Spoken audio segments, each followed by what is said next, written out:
Grand Traverse Distillery is a grain-to-bottle distillery, meaning we buy local agriculture, we mill it, mash it, ferment it, distill it, barrel age it. It's actually taking raw agriculture from our area and making a finished product out of it.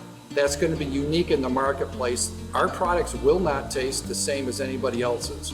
One grain I can't find here is peated malted barley. No one's doing it.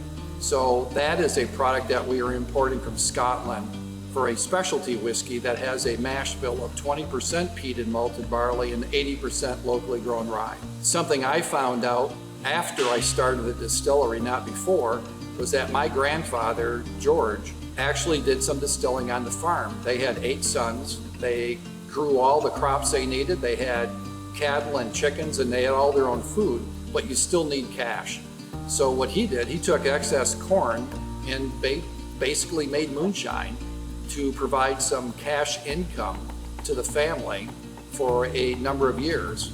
So distilling isn't new. It was obviously not a legal project back then, but there were a lot of distillers early on.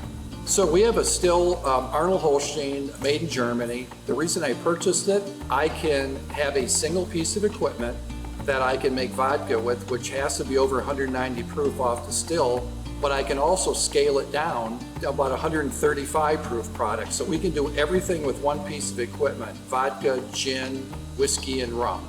One of the things we do, and I believe we do very well, is making our heads, hearts, and tails cuts. For example, vodka. Most people feel vodka is this odorless, neutral tasting spirit with basically devoid of any flavor or smell, and it's just alcohol. Well, our goal is that a vodka made from wheat should have a distinct character to it, or a vodka made from rye or potato. No different than going to a bakery. Rye bread is very different than a whole wheat bread. So what we do is get rid of these congeners by cutting heads, hearts, and tails, so we don't have to filter vodka over and over and over. Our rye vodka is filtered once because the rye is so strong, it's so bold, we need to knock that flavor down just slightly. And the wheat is a very quick filtration, just to reduce a little bit of the flavor of the wheat.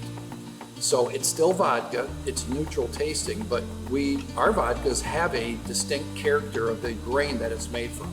So what's really important to me as a craft distiller is that, for example, our packaging, it reads down here, mashed, distilled, and bottled by Grand Traverse Distillery. When you pick up a bottle of product, if it says distilled by, that means the company on your label distilled it. This is what we do. If you ever pick up a bottle and it says produced and bottled by, what you're dealing with is what's called a merchant distiller. They do not make the contents, what goes in their bottle. They're buying it in bulk, they're bringing it in packaging. So if you want to support craft distilling, look for distilled by. That's telling you the company on that label actually made the product. We can do experiments with 2 or 3 barrels at a time, versus the big guys, they're going to be looking at hundreds of barrels. And generally, I think we're getting more creativity in distilling from craft. To me, that's the most important thing about craft distilling, is looking for the distilled and bottled by products, knowing that you're going to have a unique flavor profile that isn't going to be mass produced. No one does it quite like we do. And that's the beauty of craft distilling. You're going to have unique products introduced into the marketplace.